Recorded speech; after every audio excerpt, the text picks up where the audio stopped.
नमस्ते दोस्तों, welcome back to your channel global outlook. Recently Japan में G7 मीटिंग हो रहा था, G7 समिट जिसे बोला जाता है। तो उस समिट में India as a guest country वहां पे प्रेजेंट था। पीएम नरेंद्र मोदी इंडिया की तरफ से इस समिट को अटेंड किए थे और यूक्रेन की तरफ से प्रेसिडेंट जेलेंस्की वहां पे प्रेजेंट थे। तो इस समिट के दौरान पीएम नरेंद्र मोदी से प्रेसिडेंट जेलेंस्की का एक मीटिंग हुआ है। देखिए, वेस्टर्न वर्ल्ड इंडिया से बहुत ज्यादा नाखुश थे due to this Ukraine and Russia war. Western world समझता है कि इंडिया रशिया की तरफ थोड़ा टिल्टेड है। देखिए, रशिया और यूरोप या फिर यूएसए ये बात नहीं है। इंडिया चाहता है जितना भी पावर का एक्सेस है दुनिया में उन सबको साथ में लेके चलने के लिए। तो इंडिया के साथ यूएसए का भी रिलेशन खराब नहीं है और दूसरी तरफ रशिया का रिलेशन भी इंडिया के साथ खराब नहीं है।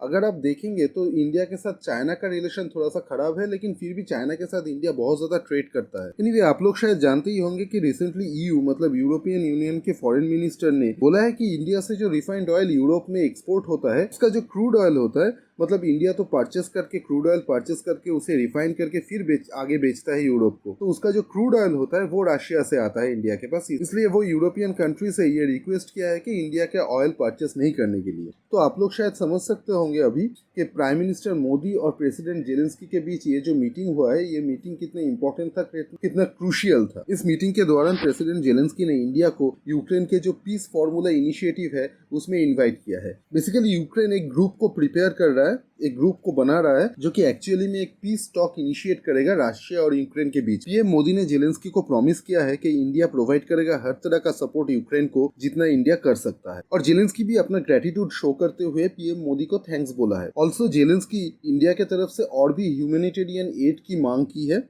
जैसे कि मोबाइल हॉस्पिटल हो गया। देखिए, इंडिया बहुत ज्यादा मेडिकल हेल्प यूक्रेन को प्रोवाइड किया है ड्यूरिंग दिस वॉर, जैसे कि आपका मेडिकल सप्लाई या फिर एम्बुलेंस, ऐसा बहुत सारा हेल्प इंडिया ऑलरेडी प्रोवाइड किया है यूक्रेन को और आगे और भी ज्यादा प्रोवाइड करेगा इंडिया, ऐसा वादा किया गया है। जेलेंस्की ने इंडिया को थैंक्स किया है कि इंडिया सपोर्ट किया है यूक्रेन को उनके टेरिटोरियल इंटीग्रिटी एंड सॉवरेनिटी के ऊपर। देखिए, यूएन में मतलब यूनाइटेड नेशन में जितनी बार यूक्रेन और रशिया को लेके वोट हुआ है, वहां पे इंडिया हमेशा से एब्सटेन और चील का जो स्ट्रेटेजी है वो अपनाया है। मतलब इंडिया ना यूक्रेन की तरफ वोट दिया है ना कि रशिया की तरफ। तो इससे क्या होता है कि यूक्रेन का जो टेरिटोरियल इंटीग्रिटी है उसके अगेंस्ट में जाके इंडिया कभी भी वोट नहीं किया है। तो उसी वजह से जेलेंस्की ने इंडिया का शुक्रिया अदा किया है। अभी हाल ही में क्या हुआ है कि नेटो कंट्रीज यूक्रेन को F-16 प्रोवाइड करने जा रहा है और इसे लेके रशिया बहुत ज्यादा अपसेट है। रशिया ने यूएस को वार्न भी किया है इसके चलते। देखिए, रशिया ने इस यूक्रेन रशिया वॉर के दौरान मतलब ड्यूरिंग दिस वॉर बहुत बार यूएस को वार्न कर चुका है। इसलिए यूएस को अभी ज्यादा फर्क नहीं पड़ता है रशिया का वार्निंग लेके, क्योंकि रशिया बहुत बार फाइनल वार्निंग दे चुका है यूएस को। अभी ये एक मजाक सा बन चुका है। इस बार का जो G7 समिट हुआ है वो हुआ है जापान के हिरोशिमा सिटी। देखिए, हिरोशिमा और नागासाकी वो सिटी है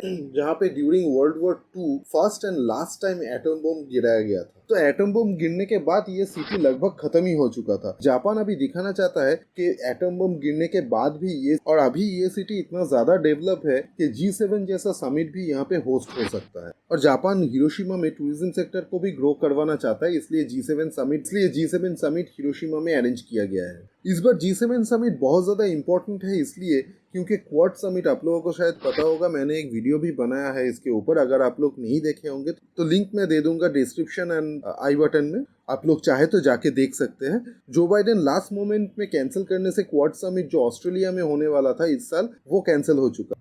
क्वाड लीडर का जो मीटिंग है वो ड्यूरिंग दिस G7 समिट वहां पे हो रहा है, क्योंकि क्वाड का जितना भी लीडर्स है मतलब USA, India, Australia and Japan, वहां तो इसलिए वहां पे एक छोटा सा क्वाड मीटिंग अरेंज किया गया है और क्वाड लीडर का भी मीटिंग वहां पे G7 समिट के दौरान हुआ है। पीएम मोदी ने जेलेंस्की को ये वादा किया है कि इंडिया के तरफ से जो भी मुमकिन होगा, यानी कि जो भी पॉसिबल हेल्प हो पाएगा इंडिया की तरफ से, वो इंडिया करेगा यूक्रेन के लिए। प्रोबेबली इंडिया रशिया यूक्रेन के बीच जो पीस डायलॉग होगा वहां पे भी पार्ट लेगा। ऑल्दो यूक्रेन के डिमांड बहुत ज्यादा स्ट्रांग है, यूक्रेन के डिमांड बहुत ज्यादा टफ है। यूक्रेन ये चाहता है कि रशिया पहले अपना सारा फोर्स विड्रॉ करे, जितना भी जमीन जितना भी लैंड एक्वायर किया है यूक्रेन से रशिया ने, वहां से अपना पूरा फोर्स को पहले विड्रॉ करे, फिर वहां पे पीस टॉक स्टार्ट हो सकता है। एनीवे, हम लोग देखते हैं कि इंडिया क्या क्या हेल्प प्रोवाइड कर सकता है यूक्रेन को, और ये जो पीस टॉक होने वाला है रशिया और यूक्रेन के बीच, वहां पे इंडिया अपना क्या रोल निभाता है और इंडिया का क्या स्टैंड रहता है वहां पे। और आप लोग अपना थॉट्स भी शेयर कीजिए मुझे कमेंट सेक्शन में। वीडियो अगर इन्फॉर्मेटिव लगा हो तो लाइक एंड शेयर कीजिए, चैनल को सब्सक्राइब जरूर कीजिएगा। मिलते हैं हम लोग नेक्स्ट वीडियो में।